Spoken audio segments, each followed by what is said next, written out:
হে hello everyone. দিনটি ছিল 5ই জানুয়ারি। আমি সকাল সকাল বেরিয়ে পড়েছিলাম পিকনিক যাওয়ার উদ্দেশ্যে। টোটো করে চলে গেলাম বাস ধরার জন্য। দেখো বাসে এসে উঠে পড়েছি। এবার নিজের জায়গায় বসে আমরা রওনা দিয়ে দিলাম। পিকনিক শুনলে মনটা সবারই আনন্দে ভরে ওঠে, আর যদি সেটা পাহাড় হয় তাহলে তো কোনো কথাই নেই। এরপর আমাদের বাস একটা জায়গায় দাঁড়িয়ে পড়লো আর আমাদের সবাইকে টিফিন দিল। টিফিনে ছিল মিষ্টি, পুরি এবং আলুর সবজি আর জল ছিল। খাওয়া দাওয়া শেষে আবার আমরা রওনা দিয়ে দিলাম। তোমাদেরকে তো বলাই হয়নি আমরা কোথায় যাচ্ছি। আমরা যাচ্ছি দলসিং পাড়াতে। পিকনিকে যাওয়ার পথটা ভীষণ সুন্দর। দেখো দুধারে কত গাছ। চিলাপাতা ফরেস্ট নামটা তোমরা যদি শুনে থাকো, সেই ফরেস্টের মাঝখান দিয়ে আমরা গিয়েছিলাম। ফরেস্টটা পার হতে মোটামুটি আমাদের 15 মিনিট বাসেই লেগে গিয়েছিল। এরপর চা বাগান দেখতে দেখতে আমরা আস্তে আস্তে পাহাড়ের কাছাকাছি পৌঁছেই গেলাম। দেখো চা বাগানের পাশ দিয়ে কি সুন্দর পাহাড়দের দেখা যাচ্ছে। তোমরা যারা যারা পাহাড় প্রেমী তারা নিশ্চয়ই জানবে যে এই যে দূর থেকে পাহাড়ের যে ভিউটা দেখা যাচ্ছে, এটাতে কতটা সন্তুষ্ট আসে সেটা বলে বোঝানো যাবে না। দেখো কথা বলতে বলতে আমরা কিন্তু পৌঁছে গেছি পিকনিক স্পটে।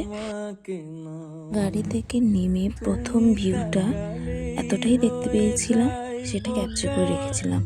এরপর সামনের দিকে গিয়ে দু চোখ ভরে দেখছিলাম। পিকনিক স্পটে পৌঁছে আমাদের জন্য চা এবং পকোড়ার আয়োজন করা হয়েছিল, সেটাই নিচ্ছিলাম। খাওয়া দাওয়া শেষে আমরা যাব একটু পাহাড়ের কাছে। যেহেতু এটা ছোট পাহাড় ছিল তাই আর আমরা উঠতে পারিনি, তাই একটু কাছে গিয়ে ফটো ভিডিও করার জন্য যাচ্ছিলাম। যাওয়ার জন্য দেখো কিভাবে জলের ওপর বস্তা দিয়ে রেখেছিল, তার উপর পা দিয়ে দিয়ে আমরা সবাই চলে গেলাম।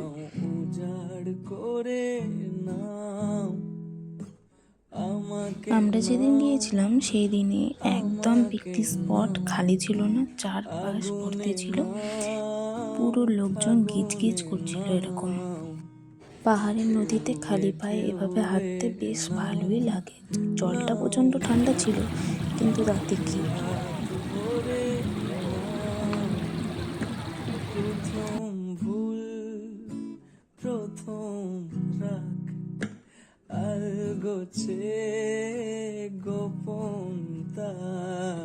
চারপাশে এত গান বাজছিল যে আমরা নিজেকে কন্ট্রোল করতে পারছিলাম না, তাই একটু নেচেই দিলাম সবাই মিলে।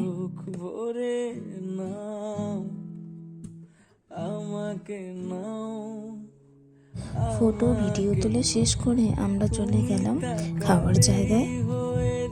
মেনুতে ছিল স্যালাড, লেবু, ভাত, ডাল, বেগুনি, মাছ, চিংড়ি মালাইকারি এবং মাটন ছিল, মিষ্টি, চাটনি। খাওয়া দাওয়া শেষ করে পাশে গোপালকে নিয়ে এসেছিল, ওখানে কীর্তন হচ্ছিল, সেটাই শুনতে গিয়েছিলাম। এসে আবার সবাই মিলে নাচানাচি করছিলাম মাইক চালিয়ে।